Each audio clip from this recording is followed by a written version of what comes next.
Hola, ¿cómo están?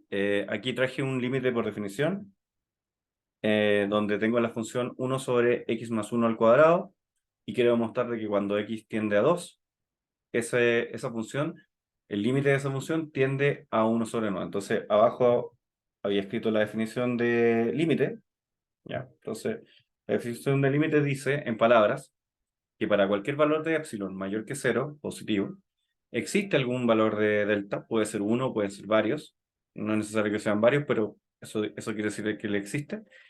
Y ahora, en este caso, para este límite, con esta función y tendiendo la variable a 2, tenemos que hacer una desigualdad cero menor estricto que x menos 2 menor que delta. Eso quiere decir de que nos paramos en el 2, en la recta numérica, y avanzamos delta hacia la derecha y delta hacia la izquierda, y como no tomamos el estricto, quiere decir que la vecindad es perforada, por lo tanto estamos tomando números que están por aquí o por acá, pero no en el 2.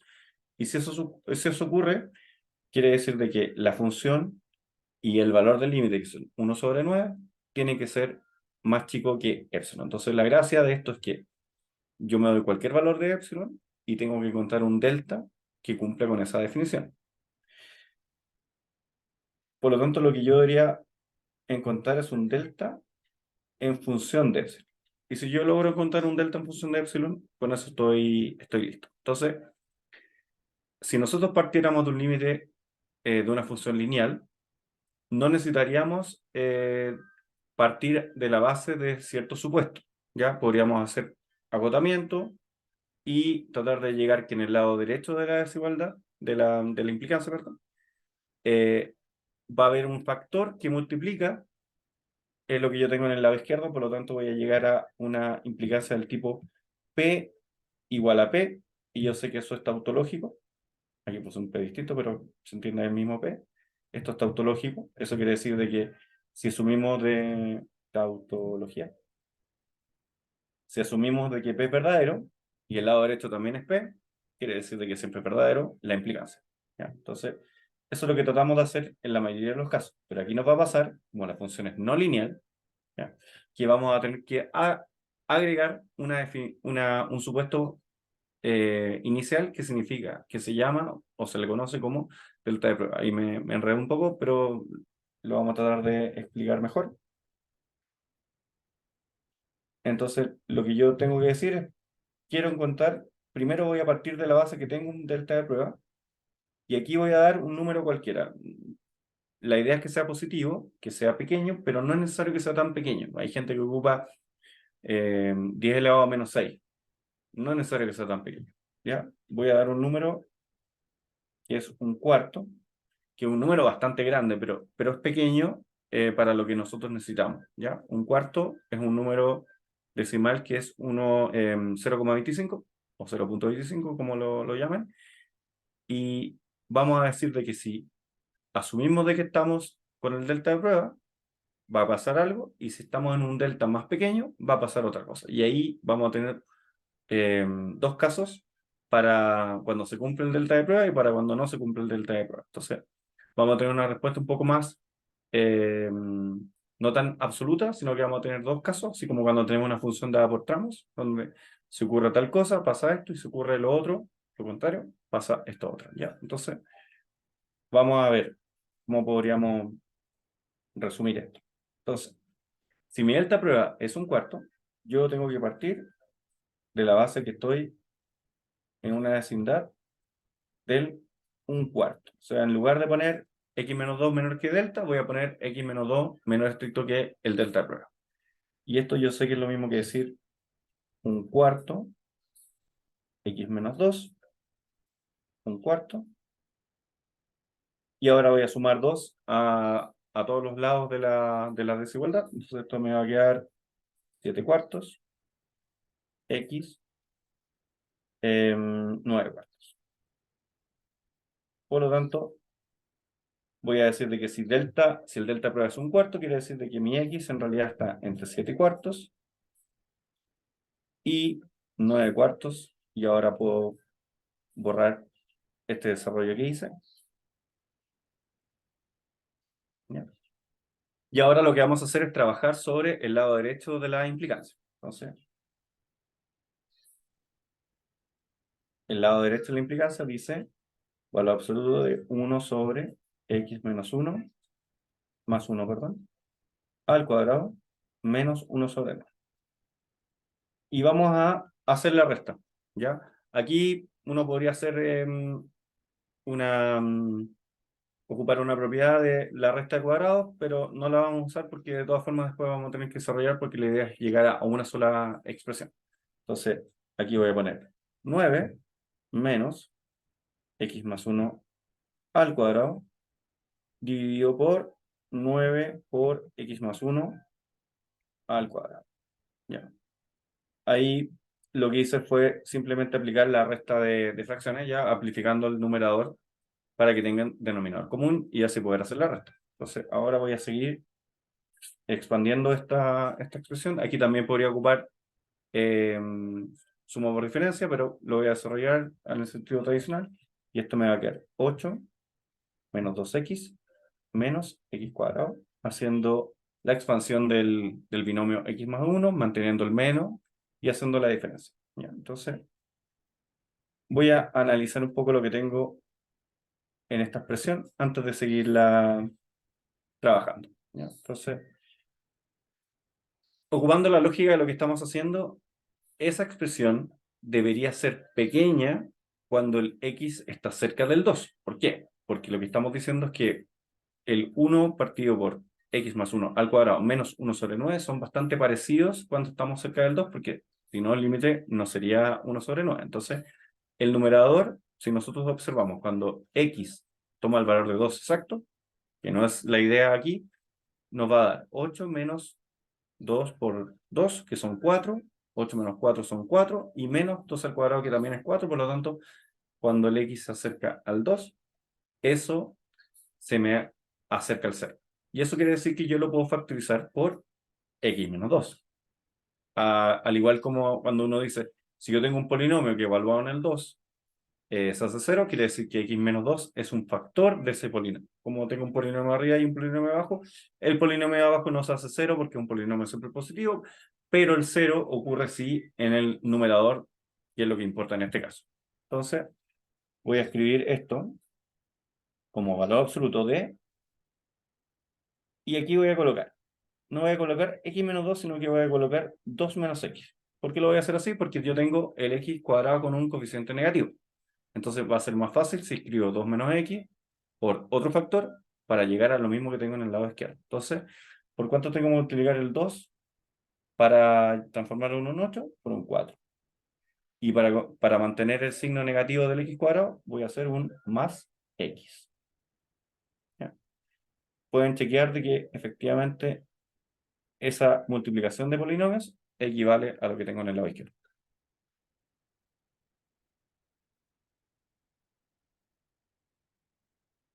Ya. Entonces voy a seguir acá abajo. Entonces, voy a dejar. Yo sé que el valor absoluto de 2 menos x es lo mismo que el valor absoluto de x menos 2. ¿Ya? Entonces voy a dejar x menos 2 para dejarlo tal cual como lo tengo en el lado izquierdo. Esto multiplicado por el otro valor absoluto, que lo voy a dejar como x más 4, solamente para seguir el orden de las variables y luego las constantes. Y esto tiene un denominador común porque estamos multiplicando como 9, que sale del valor absoluto, y como x más 1, que también sale del valor absoluto porque está elevado al cuadrado y es siempre positivo y distinto de 0 porque estamos lejos del x igual a menos 1. ¿Ya? Entonces, si estamos lo suficientemente alejados del x menos 1, no nos interesa lo que pase con el denominador. Y ahora viene lo importante. Todo esto es un factor variable. Por lo tanto, lo voy a acotar.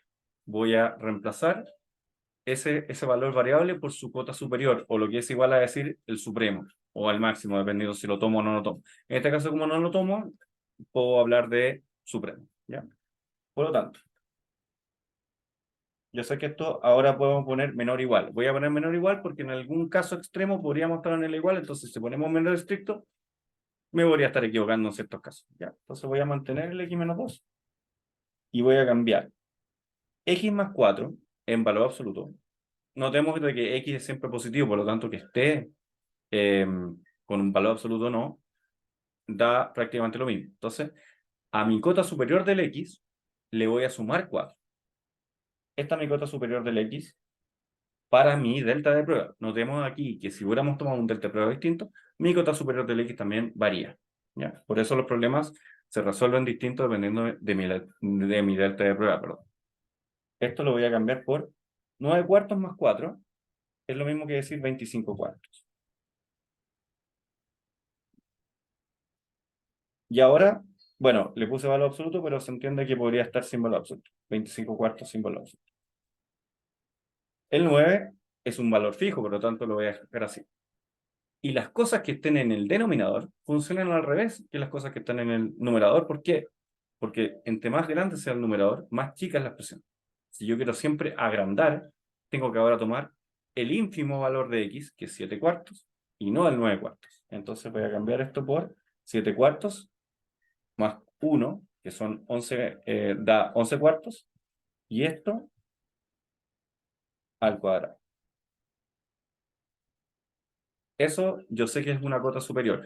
¿Podría haberlo cambiado por un número no tanto más grande? Sí, habría estado bien, pero hay que tener cuidado con eso. Entonces, por eso yo recomiendo ocupar el supremo de x cuando sea necesario y el ínfimo de x cuando sea necesario.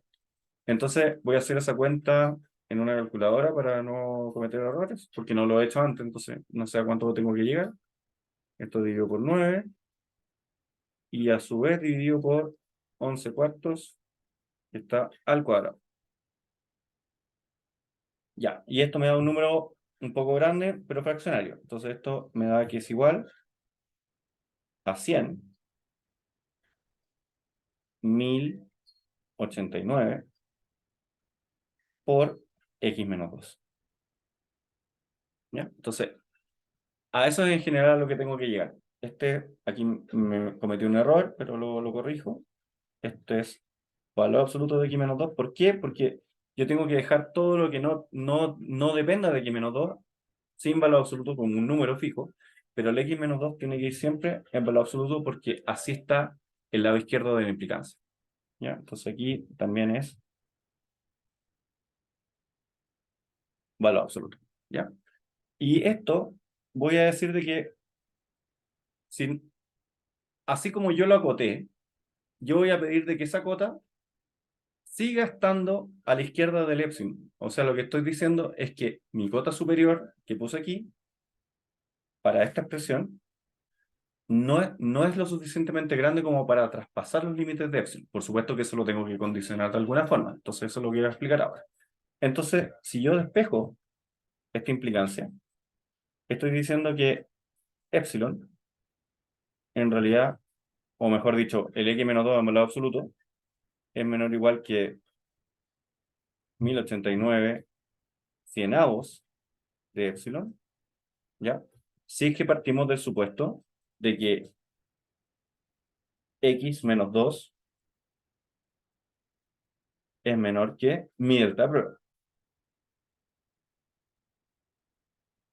¿ya? Entonces, vamos a repasar un poco qué significa esto. Entonces, aquí yo tengo una implicancia. Esto es muy importante, porque esta es la parte que tiene que ver con la relación lógica que existe con la definición del límite. Lo que estamos diciendo es que si x menos 2 es menor que un cuarto, entonces el x menos 2 tiene que ser menor que 1089 epsilon dividido por 100. Entonces, el lado izquierdo no depende de epsilon y el lado derecho sí depende de epsilon. Entonces, la única forma de que una desigualdad de este tipo, lo voy a anotar aquí por tema de espacio, de que x menos a sea menor que un cierto número a, vamos a poner otra letra para que se entienda que no es lo mismo, y que simultáneamente x menos a sea menor que b, para que se cumpla, voy a moverme un poco porque estoy tapando lo nuevo que escribí. Entonces, lo nuevo que escribí era, si yo tengo que x menos a es menor que a, y eso que implique que menor de a sea menor que b, quiere decir que para que yo esté seguro que esa implicancia se cumple, es que en realidad x menos a para números positivos tiene que ser menor que el mínimo entre a y b. Porque si se fijan, si A fuera, por ejemplo, 1 y B fuera, por ejemplo, 2, para que se cumplan las dos, basta con que x menos a sea menor que el mínimo entre 1 y 2, que es 1. ¿Ya? Si fueran iguales, bueno, el mínimo entre dos números iguales es el mismo número, porque el mínimo tiene la lógica de que en el extremo, cuando son iguales, puedo tomar cualquiera de los dos. Bueno, entonces, ¿cómo yo garantizo de que eso se cumpla, la de abajo me refiero, siempre? Bueno, delta tiene que ser el mínimo entre un cuarto. Notemos de que si epsilon es un número grande, 1089 epsilon dividido por 100 va a ser más grande que un cuarto. Por lo tanto, podría ser de que el 1089 epsilon dividido por 100 fuera más grande que un cuarto. ¿Ya? Por lo tanto, estamos en una función por tramos. El mínimo entre un cuarto y 1089 epsilon va a depender de cómo sean los valores de epsilon que yo elija para ver si elijo el un cuarto o el 1089 epsilon de 100, sobre 100. Entonces voy a poner un ejemplo absurdo. Imagínense que epsilon fuera 100. Si epsilon fuera 100, el lado derecho daría 1089 por 100 dividido por 100, o sea, 1089. Y 1089 es mucho más grande que un cuarto. Por lo tanto, en ese caso, mi delta que tengo que tomar es 1084. Un cuarto, perdón. Entonces, ¿qué es lo que tengo que concluir? Que si delta es el mínimo entre el delta de prueba,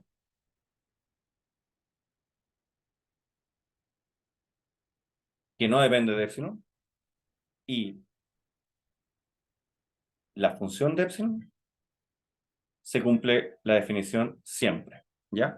Entonces, en este caso, el delta que yo tengo que tomar es el mínimo entre un cuarto y 1089 epsilon dividido por 100, porque epsilon es un número que puede venir cualquier persona de afuera y elegirlo él. Entonces, dependiendo cómo sea ese epsilon, si ese epsilon es 10 elevado a menos 20, ahí voy a tener que tomar el 1089 por 10 elevado a menos 20 dividido por 100, porque es mucho más chico que el un cuarto. Y en el caso que tome un epsilon más grande, probablemente voy a tener que tomar un cuarto. Entonces, independiente de cuál sea el epsilon, o sea, mejor dicho, cuando yo conozco el valor de epsilon, sé cuál es el delta que tengo que elegir para que se cumpla siempre la implicancia. Y esto no depende de mi delta de prueba, pero sí de mi delta de prueba va a depender cómo se ve la respuesta. Pero la gracia que tiene el método del delta de prueba es que si yo hago bien el despeje y bien el acotamiento, tengo una demostración independiente del delta de prueba por el cual yo partí. Por eso dije que no es necesario que tomen un delta de prueba tan grande o tan chico.